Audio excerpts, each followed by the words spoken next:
You know, I'm thinking about,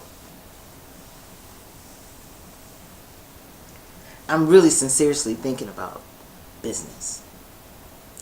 And how did that fit with me? Because I didn't make $1 billion, I didn't make $1 million. Right now, as we speak, my son is so embarrassed of me. A lot of things about me. And that really hurts my feelings. But he complained about one thing. He went to Chicago for his birthday, and he hung out in the Knickerbocker's hotel, you know, big time and all that stuff. And then he says, I just saw a man blowing a horn on the corner and for money. I think that is the most disgusting thing I've ever seen in my life. And you used to do that, didn't you? Singing. That's what my son said to me. He's a nice person. But, yeah, I did. I was near Carmine. I had to create my idea, my gimmick, because at that particular time, I was starving in Chicago. I didn't have a lot of friends in Chicago, people that I could really count on. You know, it just didn't work out like that.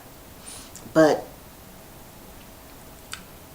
I was starving, and I asked a guy that I'm really looking for, and I can't find him, is Mr. Taps. He was a fabulous tap dancer, and him and I met doing a show on Dearborn. Was it Dearborn? I forgot. It's so long ago. It was a club theater that I worked in. And yes, I did it. And I told my son, my response was, boy, I learned so much from that job. Now, do you think he would sit down and talk to me and want to feel interested on how would you say something like that would be bad for anybody to do? Like, my son didn't want to know. His curiosity, he just pointed his finger at me and said, that's really a low-down job. Although the highest paid person in Chicago was a saxophone player, which is now residing in San Diego, California, and he is the baddest. He is bad when it comes to saxophone. And he did it and made over $1,000 a day. Now me, I made about $700 a day. And I had my little room, I was eating then, or I was over to Mrs. Crawford. It was another elderly lady that I loved that I took care of. So I have a thing for older people and children. If I can, anything that I can do to help, you know, that's the way I am. My grandparents raised me, so that's probably has a lot to do with it. So, did it hurt me to hear my, hell no. He's got to learn his. Because that's the best job. And it shaped my thinking of having my own. You know, when I first started out, I didn't have nothing. I didn't have that amp and mic and all that kind of stuff. I bought that stuff at a secondhand store bit by bit. When I sang, and let's say I made $50, 25 went into some equipment, something I can do to enhance my performance. You feeling me? So I'm creating myself, and I actually did it. That is an experience that everybody should experience, especially African Americans, and you should make it a priority, because that's what you're going to have to do now. You have to help you. You can't sit on Roland Martin and talk and complain. Well, this happened in North Carolina. I'm simply sick of you. Okay, you sat up there and forgave the people that shot your people. That's, to me, there was something wrong. And there's a Reverend Barber. He's a preacher. See, whenever there's something wrong, dysfunctional, let that be dysfunction instead of going along with that, putting your money in these darn churches, but you can't take $1 to get on a bus to go buy some good meat. It's because I know Milwaukee is sick with churches. Their mindset is really into that. You know, and that's the reason why those people can maneuver them and do whatever they want with them, because they're not thinking about controlling their own. And if they do it, that would be a catastrophe. Milwaukee would be a catastrophe.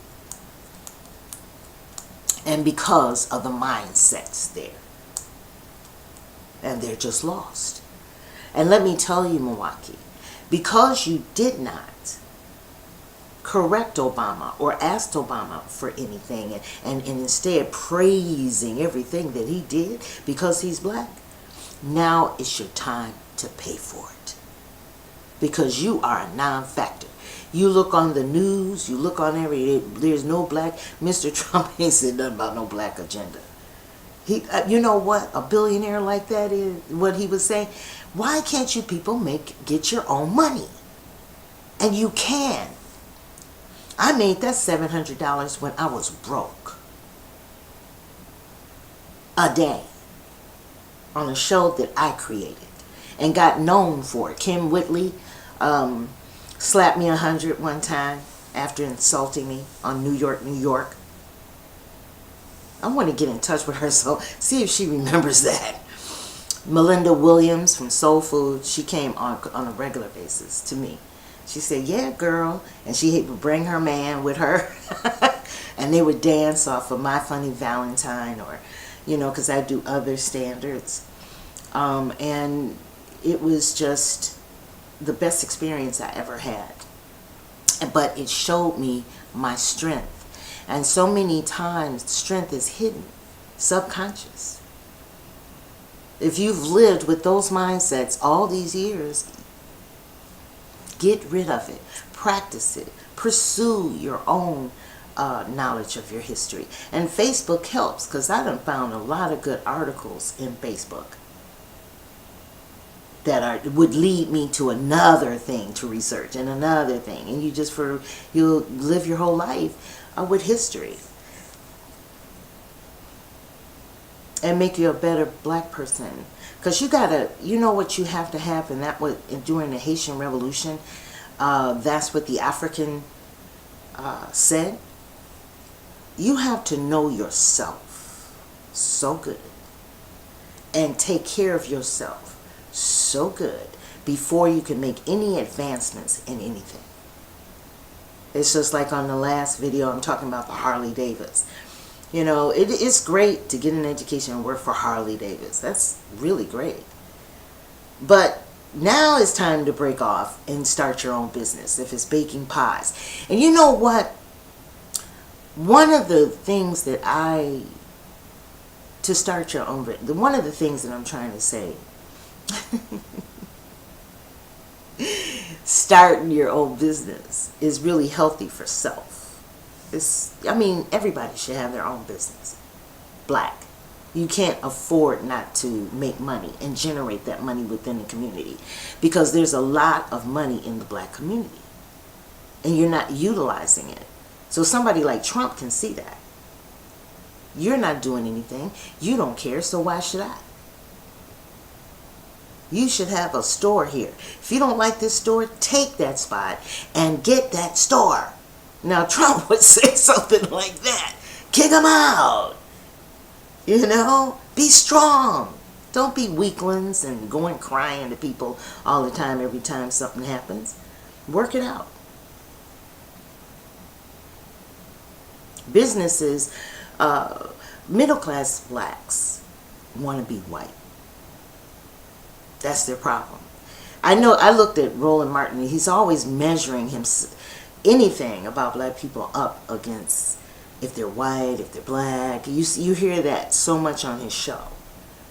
And that's not the point. And he's going to waste his own time and many others thinking that way. I believe people that have been successful way before Haitian Revolution, or during the Haitian Revolution, which is the thing that inspired me the most, is Tristan. I don't think Tristan had that mindset that you have. I don't think that a lot of the blacks or African Americans that have done great things even before now, or never been slaves. Everybody else is a slave, but they not. And a lot of that is the mixed race. The master's son doesn't do this. A lot of it wasn't. But to come down off your high horse, thinking that that is a high horse, working at Harley Davis, to come down when you hustle for your own business, you're going to have some dry days. You're going to have some days where you don't have any money. You're going to have some days where you can't even project how you're going to pay your rent.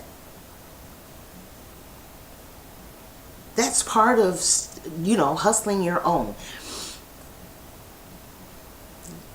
legally without, doing illegal stuff. Start your own business. Even if it's $10, buy something and then resell it. I used to do, in Milwaukee, Wisconsin, when I went home after my brother went through his transition, I came there to stay, to see, just to know that my family had gone. All of my family. And I wanted to move. I had just had an operation. My gallbladder burst. Right after my cousin and them did that, came to my apartment and moved all my stuff around. That made me sick. I just got so sick. So my gallbladder burst. I had to have it removed. If anybody had that removed, in your stomach you have incisions. And so I was in pain. But you know what I did? I pulled couches and everything, and I was, in my mind, I said, I have no one to help me.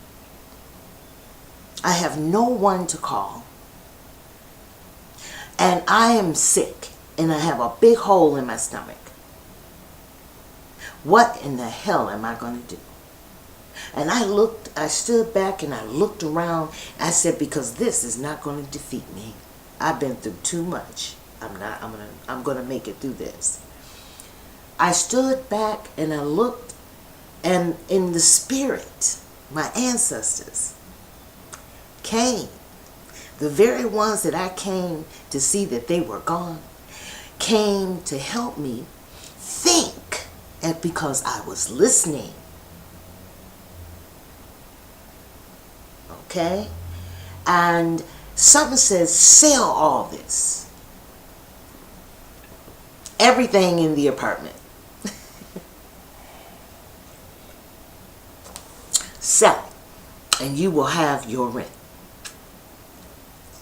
And I did it, and I had more money for the next 2 or 3 months. And what happened was I drew support to me.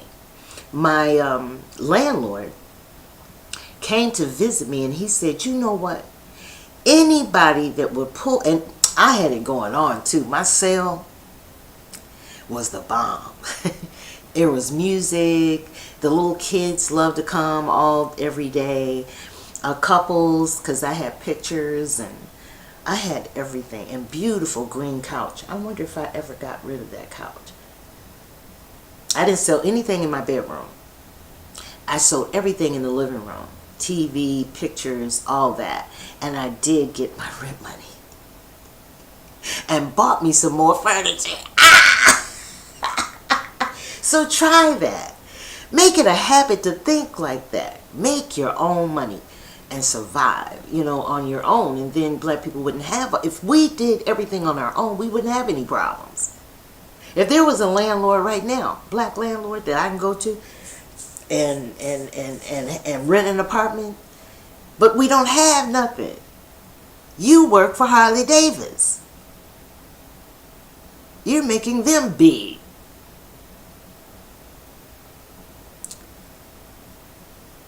Are you getting it? And so my landlord, let me get back to that. He came in Milwaukee, and he's very rich, very well known. The family owned half of Lakeshore Drive, and this was one of his houses. He was bad too. He was real bad. But he came to me and he says, you know what? Anybody that would pull their furniture out of their apartment and sell it. And he says, and I have to say, it was pretty neat because I took my stuff back in. At the end of the night, I had signs, and I would have the little kids help me make the signs. They love doing that, little kids. So they get up every day coming to the corner wanting to help me make signs. So we made signs, the price is negotiable and all that kind of stuff, you know, and it was just really great. I even got a dog out of the deal. I started babysitting for a dog. Those are jobs that I like. I like dogs.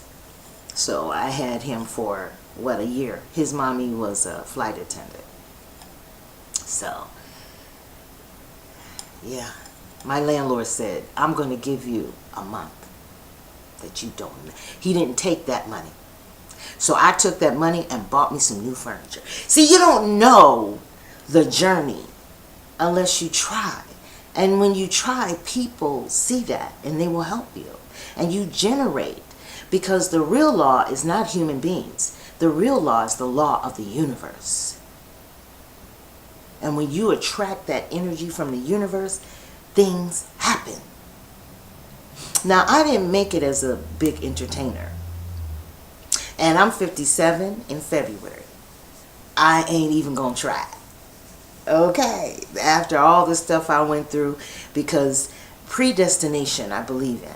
I believe people that are successful in show business, we're supposed to be successful. They were born to be Frank Sinatra or Adele or, you know, different. They were born to do that now because of the opportunities keep confronting them that don't confront me.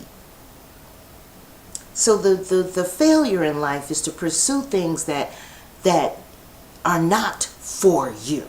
So you have to constantly be strong, being who you are. Find out what you do best. You know, find out what you do best. It may not be show business. It may be behind the scenes of show business. But don't keep throwing that and saying, that's not my purpose. My purpose is this. You don't choose your purpose. You were born with it. So you don't have to worry about people not liking you because of your color.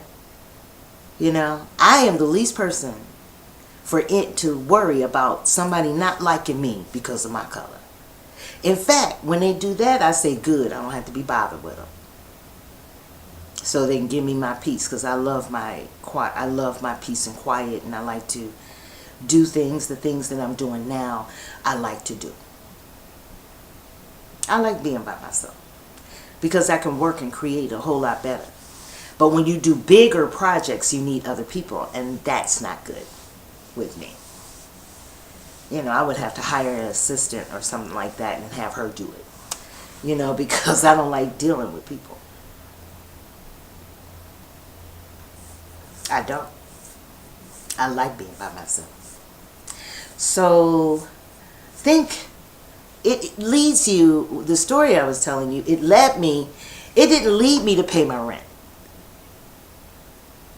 It led me to buy new furniture. And if I had known I was going to get new furniture out of the deal, you know, but the spirit, but the universe answered me because I was going for it and I was definitely putting it out there.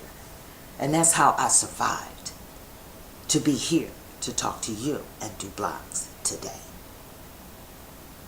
A lot of these some of these people are entertainers, in the entertainment field, the little ones that are staying in my building, young people.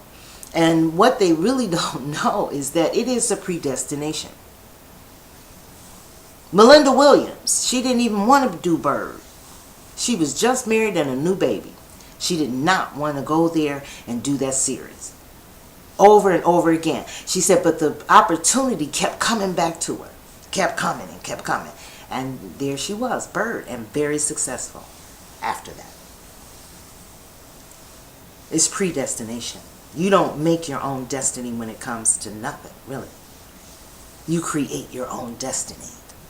No, you don't. You're born with it. Okay?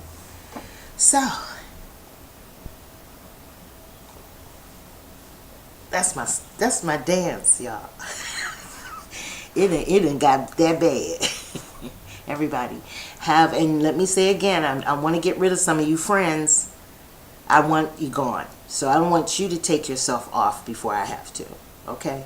That non-support and all that kind of crap, I'm tired of it. I'm not for you, and you're not for me.